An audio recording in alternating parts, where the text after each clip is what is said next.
Casilet arleng pong jong kai kelo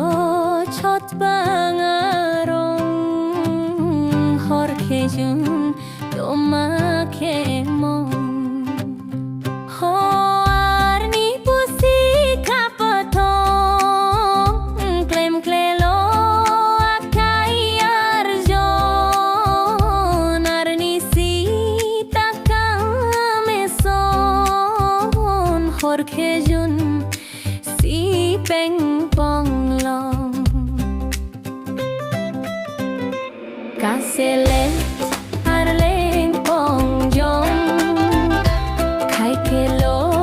chot bangarong hor kejun doma kemong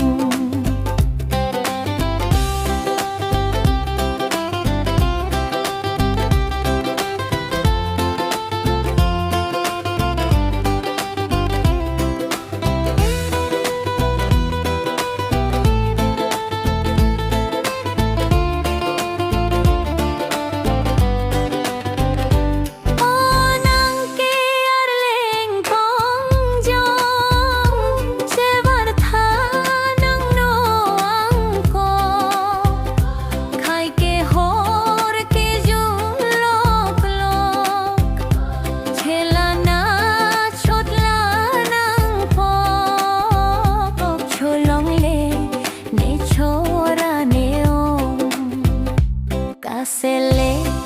arleng pong jong kai kelo chot bangarong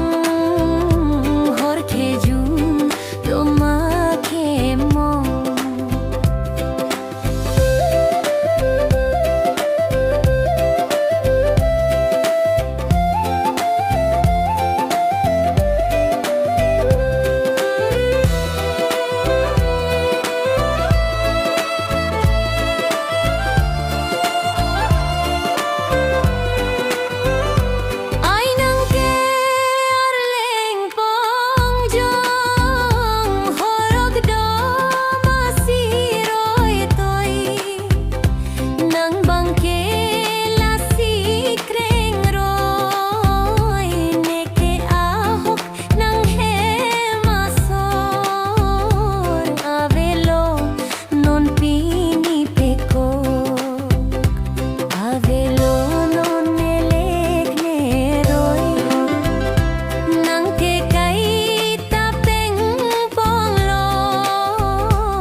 Casilet arleng pong jong